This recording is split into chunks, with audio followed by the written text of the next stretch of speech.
Assalamualaikum warahmatullahi wabarakatuh. Kembali lagi bersama saya Yusron Fuadi dalam acara Kopsan, kopi santai nih. Kali ini kita kedatangan tamu spesial, yaitu Ustadz Muhammad Faisal Tabrani MA, yang merupakan salah satu ketua dari MUI Kelurahan Pondok Jaya. Ini kan MUI ini baru sebenarnya, Ustaz, di tingkat kelurahannya. Sebelumnya hanya ada di MUI pusat seperti itu. Sebenarnya kenapa sih baru pada tahun ini dibuat MUI pada kecamatan atau kelurahan? Apa memang ada hal-hal yang mempengaruhi saking banyaknya permasalahan di masyarakat, di kehidupan masyarakat itu sendiri? Ya, baik. Bismillahirrahmanirrahim. Assalamualaikum warahmatullahi wabarakatuh. Pada Bang Yusron ya, Bang Yusron dari YCDB Channel. YCDB Channel. Ya. Apa tuh kepanjangannya? Yayasan Cahaya Dharma Bangsa. Nah, Yayasan Cahaya Dharma Bangsa. Kami bergerak di bidang pendidikan. Oh, ya, jadi Program pendidikan. Masalah-masalah kontemporer Iya. ya, yang betul-betul dirasakan oleh dalam kehidupan sosial ya, sosial umat agama. Pedoman organisasi MUI ya, itu pada tingkat kepengurusan itu mulai dari pusat sampai dengan kecamatan. Kalau menurut dari pedoman organisasi Majelis Ulama Indonesia itu sampai dengan tingkat kecamatan saja. Tingkat sampai kecamatan saja. Terendahnya di situ. Mungkin maka di tahun sekarang ini ya, tahun 2021 ya, 2021 akhir. 2021 berbagai daerah sebetulnya sudah melaunching pembentukan pengurus MUI tingkat kelurahan atau desa ya, itu di seluruh Indonesia ya, sudah mulai di awal 2021. Dan Kelurahan Pondok Jaya, alhamdulillah, Kecamatan Cipayung khususnya umumnya itu sudah dibentuk di bulan Desember kemarin tahun 2021, dan tanggal 30 itu adalah pembentukan 30 Desember ya 2021, pembentukan di kantor kelurahan Pondok Jaya, Kecamatan Cipayung, Depok. Dan amanat formatur ya saya juga tidak mengerti gitu. Tahu-tahu ya saya dipilih ya oleh formatur, karena formatur itu memang asas dari musyawarah MUI, suksesi kepemimpinan itu melalui formatur, dan saya diamanatkan itu ya untuk menjadi bersama-sama secara kolegial di kepengurusan untuk memimpin MUI Kelurahan Pondok Jaya. Ya. Jadi kalau ditanya apa sih konteks atau latar belakang? Iya. Konteks atau latar belakang dibentuknya ya tentu tadi sudah ada jawaban singkat gitu ya. Terendah di bahwa ini kan hasil daripada pertemuan atau munas musyawarah atau musyawarah nasional MUI mungkin itu perlunya dibentuk sampai tingkat kelurahan atau desa. Mengingat kehidupan masyarakat kita khususnya ya, kalau bicara MUI berarti Indonesia. Iya. Ya, teritorialnya atau wilayahnya adalah geografisnya Indonesia. Jadi Indonesia mengingat permasalahan keumatan sudah pastinya berkembang pesat dari hari ke hari, ditambah majunya era digital ya, era digital itu yang luar biasa ya, sehingga menjawab tantangan zaman. Majelis Ulama Indonesia ya, dari pusat ya, sampai daerah sampai kecamatan, mungkin mereka bermusyawarah dan memutuskan untuk membentuk pembentukan MUI di tingkat kelurahan. di tingkat kelurahan. Saya mau tanya, itu pada tingkat formatur sendiri, pembentukan struktur sendiri ada kesulitan tersendiri nggak, Pak Ustadz, di tingkat kelurahan ini Ya, sendiri? yang sejauh saya ikuti ya, itu tidak Mungkin ada cerita unik atau seperti apa? Oh ya, uniknya itu aja tadi. Uniknya saya diundang ya 2 hari sebelum pembentukan, ya, saya hadir. Ya. Saya hadir. Ternyata para sepuh Kelurahan Pondok Jaya ini, para guru asatid mengamanatkan. ya, mereka mungkin sudah punya apa? Mereka sudah ngobrol-ngobrol kali ya, kan? Ngobrol-ngobrol bagaimana ya, akan pembentukan ini. Mereka tahu. Ya. Artinya dari tingkat kecamatan sudah meminta. Ya, ini kan dari tingkat kecamatan yang membentuk ya, membentuk dari tingkat kecamatan, ya, yaitu Kiai Haji Dr. Andes Samwari, ya, yang ketuanya adalah dari MUI Kecamatan Cipayung. Nah itu aja. Sebenarnya nggak terlalu ini sih, cukup singkat menurut saya. Formatur masuk, formatur itu dipilih oleh tokoh-tokoh masyarakat yang dianggap memang sepuh, ya, kompeten di bidangnya. Ya, di tingkat kelurahan, kemudian mereka berdiskusi di ruang kelurah, ya, kemudian akhirnya diumumkan. Dan itu juga saya kaget, saya bilang innalillahi wa inna. Kalimatul istirja itu ini kan contoh buat kita. Jadi amanat itu, ya, makanya jangan diminta amanat itu. Ya, toh kita amanat hidup kita aja belum tentu kita, ya kan, bisa menunaikannya dengan baik. Apalagi amanat yang berkaitan tentang tanggung jawab pada umat. Seperti itu ya. Gitu. Setelah ya mungkin beberapa udah sekitar sebulan ada ya, 2 bulan ya. Iya. Pak Ustadz ya. Yang saya mau tanyakan dari sudut pandang Pak Ustadz sendiri, bagaimana sih sebenarnya kondisi pendidikan yang formal maupun non formal di lingkungan, khususnya ini di lingkungan Kelurahan Pondok Jaya, yang non formal dan formalnya gitu. Yang non formal dan non formal. Iya. Iya. Pendidikan maksudnya yang agamanya juga seperti Iya. itu. Sebenarnya kalau bicara tentang masalah dasar pendidikan, bentuk pendidikan formal maupun non formal, kita harus kembali kepada Undang-Undang Diknas nomor 20 tahun 2003 tentang yang mengatur tentang pendidikan dan jenis-jenis macam-macamnya, tingkatan-tingkatannya seperti itu. Ya kalau dibilang formal dan formal khusus di wilayah Kelurahan Pondok Jaya, ya saya sebenarnya bukan kapasitasnya bicara ini, ya karena saya bukan orang yang diamanatkan pemerintah ngomongin ini. Cuma yang sejauh saya tahu gitu kan, kalau formal ya berarti lembaga. Iya. Ya ada beberapa lembaga pendidikan formal ya dengan sistem pendidikan mengikuti sistem pendidikan nasional, ya. Itu di Kelurahan Pondok Jaya ada beberapa sekolah ya, tingkatan baik sekolah dasar atau MI, Madrasah Ibtidaiyah, kemudian SMP gitu.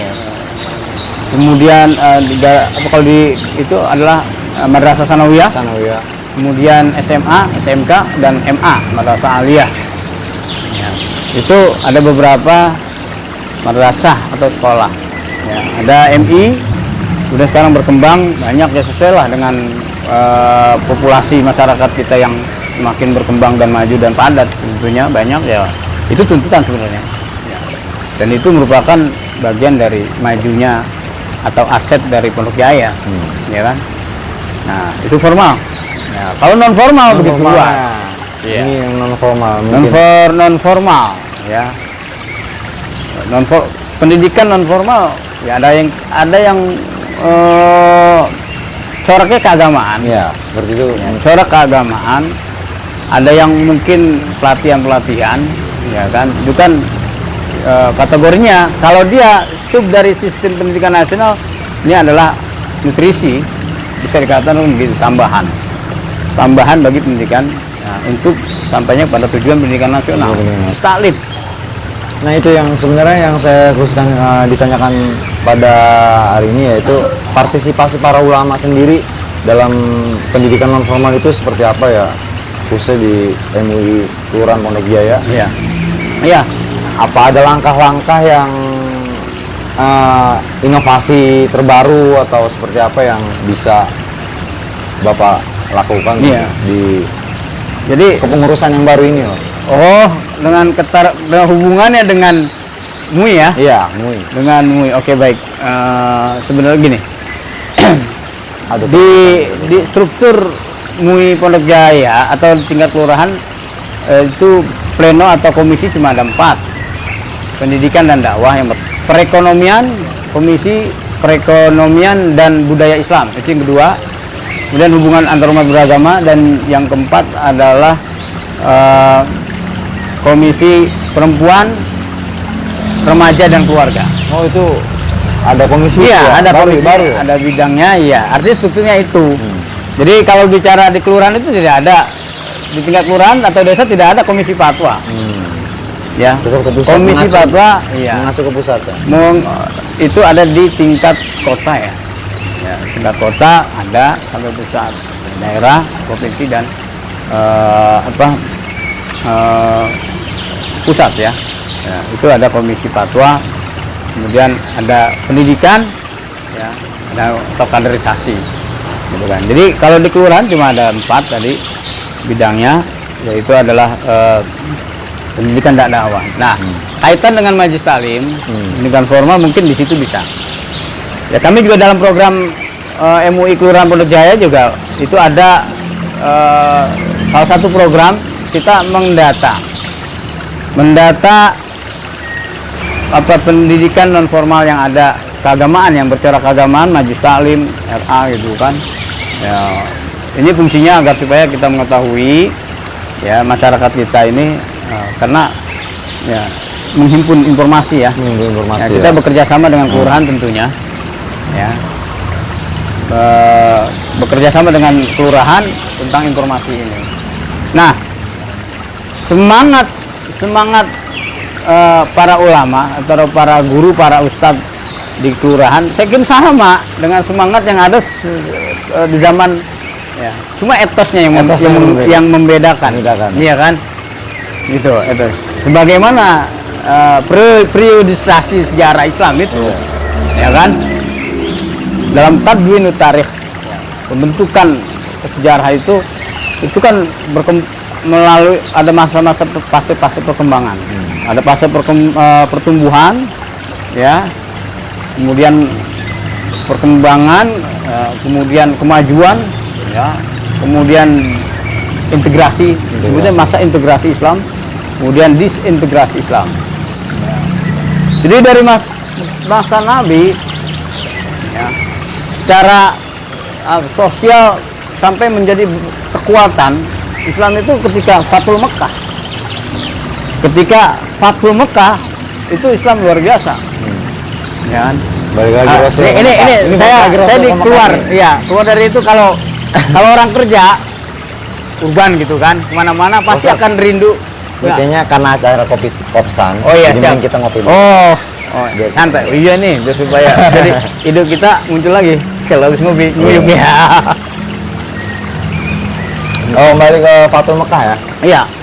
Jadi setelah Fathul Mekah, secara otomatis Nabi ya sebagai kepala negara, Nabi sebagai pemimpin umat, ya kan? Idza jaa nasrullahi wal fath wa ra'aitan nasa yadkhuluna fi dinillahi afwajan. Fasabbih bihamdi rabbika wastaghfir innahu kana tawwaba. Bayangkan setelah Fathul Mekah, ya kan? Itu Jazirah Arab ya masuk terintegrasi dalam Islam. Masuk semua. Nanti Jazirah Arab keseluruhan di masa Sayyidina Umar bin Khattab. Ya, di masa Sayyidina Umar bin Khattab itu masuk. Ya. Jazirah Arab di bawah integrasi ke dalam naungan Islam. Ya kan? Nah, itu wilayah dulu. Kemudian nanti dari 4 Khulafaur Rasyidin itu nanti ada di masa Bani Umayyah. Masa Bani Umayyah ini perkiraan tidak kurang dari 1 abad ya masa mereka Bani Umayyah. Nah, ini ekspansi juga. Hampir seluruh mungkin 2/3 dunia ini dikuasai oleh sampai ke Andalusia saya iya. baca. Ya. Spanyol sendiri ya. Iya. Jadi Tariq bin Ziyad lah ya masuk ke sana ya memerdekakan kepada daratan Cordova, daratan Spanyol. Gitu. Nah, disitulah mulai peradaban, keilmuan. Ya, nanti ada Umar bin Abdul Aziz.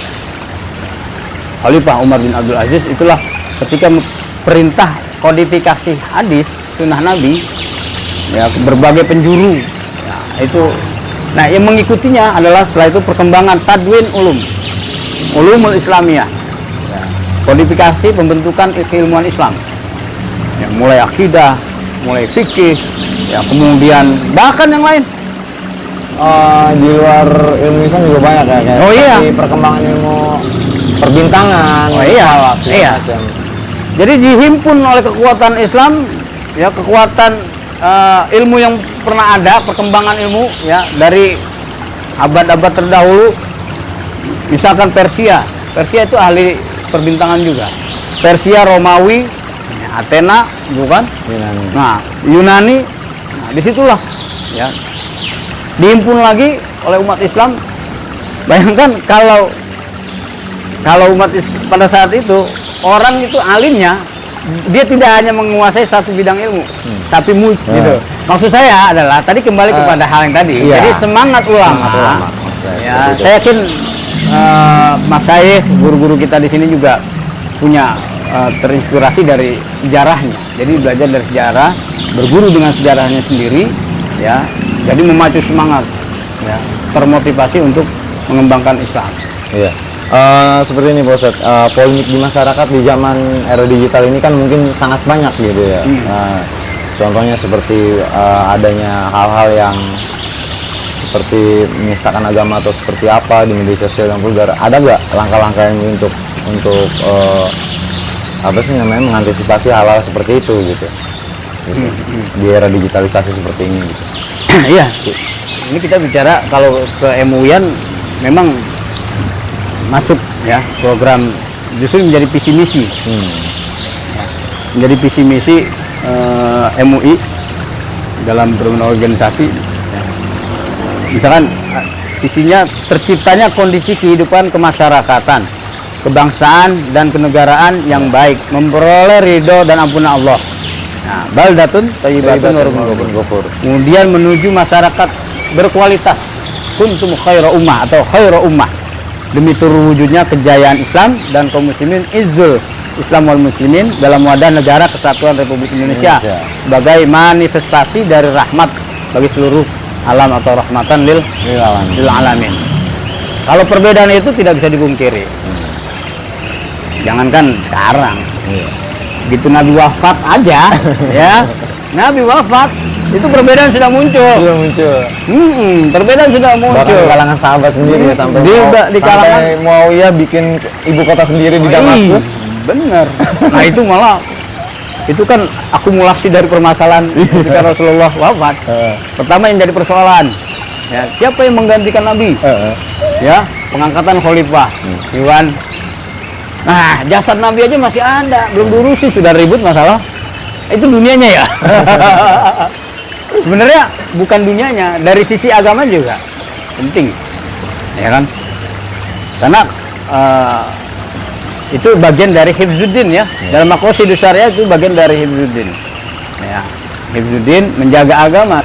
Jadi agama itu harus dikawal, ya, oleh yang berkompeten di bidangnya. Jadi kalau perbedaan, termasuk perbedaan ya sekarang, yang bedanya itu permasalahan itu ada, sekarang ketajamannya aja. Nah, masyarakat sekarang itu luar biasa. Jadi mereka juga ikut andil berdialog, ya, dalam media sosial. Di media sosial seperti itu.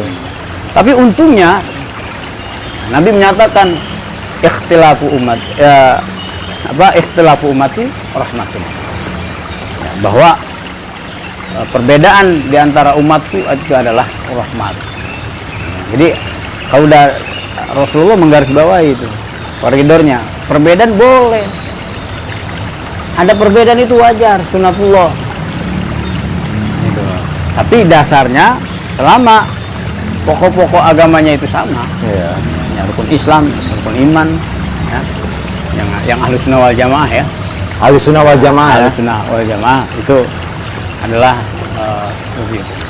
Ya Pak Ustadz, ini emang rumit ya mungkin permasalahan polemik di masyarakat pada saat ini, terutama khususnya di sosial, budaya, pendidikan. Yang saya mau tanyakan terakhir ini, bagaimana sih sebenarnya antusias khususnya di Kelurahan Pondok Jaya dengan dibentuknya MUI di Kelurahan Pondok Jaya ini? Antusias mereka tuh seperti apa gitu? Iya.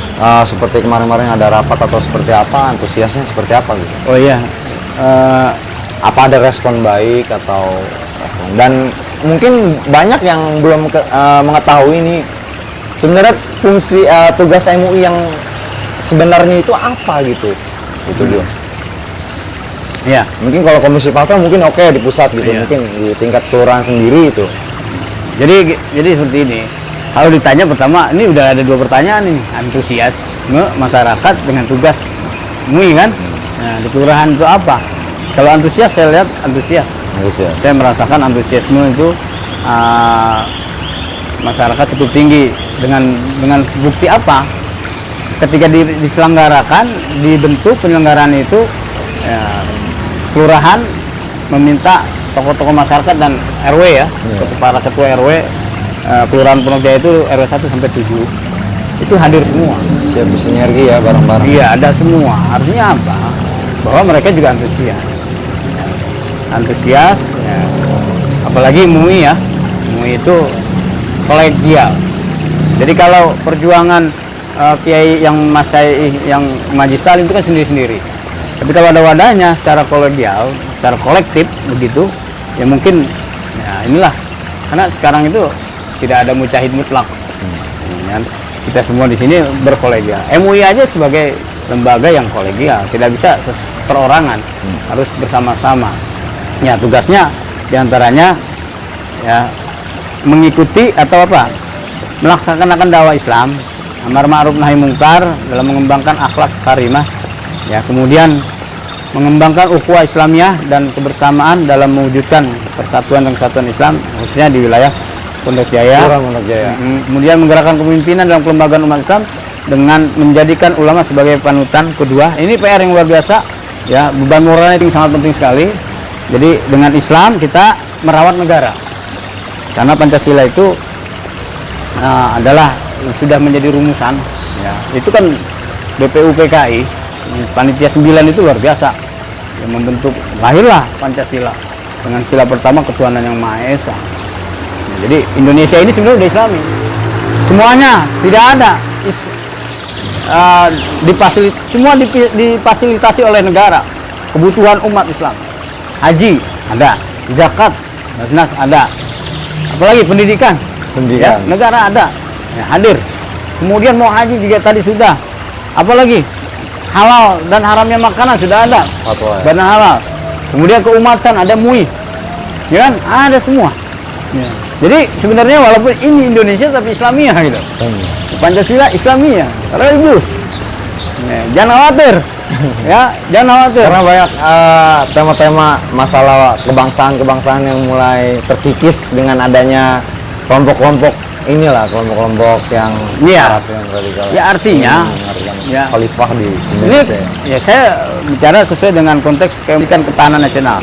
Partisipasi ulama dalam membangun nasional, pembangunan nasional. Jadi dengan bahasa agama. Ini ikut serta tapi tidak ekstrim, maksud saya tidak ekstrim itu yang misalkan ada kekeliruan dalam pemerintah tetap kita ini sebagai lembaga yang independen juga mengkritisi pemerintah. Ya, mengkritisi pemerintah. Ya, khususnya di tingkat kelurahan kalau memang itu ada. Jadi ulama itu yukta, walayati. Ulama itu didatangkan, bukan datang kepada pemerintah. Gitu. Terima kasih Pak Ustadz atas penjelasannya. Mungkin ada pesan-pesan buat pemirsa yang nonton ini, ada dari MUI khususnya Kelurahan Pondok Jaya. Mungkin ada pesan Ya, baik. untuk umat Islam dan Sebagai akhir dari pertemuan ini mungkin saya berterima kasih kepada rekan-rekan nih, luar biasa. Semoga diberikan kemudahan oleh Allah untuk mengembangkan media sosial ini. Ya. Ini termasuk bagian dari berjuang. Kami mohon doa restu dan dukungan dari seluruh pihak, khususnya masyarakat dan aparatur pemerintah, TNI Polri yang ada di lingkungan Kelurahan Pondok Jaya ini untuk bersinergi dengan MUI Kelurahan Pondok Jaya. Kita membangun bersama-sama untuk Pondok Jaya yang lebih baik, ya, sesuai dengan ya tujuan dari MUI adalah menjadi baldatun thayyibatun warabun ghafur atau qaryatun thayyibah warabun ghafur, ya, kelurahan yang penuh keberkahan dan ampunan yang melimpah, dan disertai ampunan dari Allah Subhanahu wa taala. Amin ya rabbal alamin. Terima kasih. Assalamualaikum warahmatullahi wabarakatuh. Itu dia guys paparan dari wawancara saya dengan Ketua MUI Kelurahan Pondok Jaya yang sudah menjelaskan bagaimana kondisi masyarakat yang ada di Kelurahan Pondok Jaya dan bagaimana cara menyelesaikan masalah dan langkah-langkah terobosan MUI itu sendiri. Oke, jangan lupa subscribe ya guys di YCDB channel. Jangan lupa view, like, dan komentar yang menarik di YCDB channel. Sekian dari saya. Wassalamualaikum warahmatullahi wabarakatuh.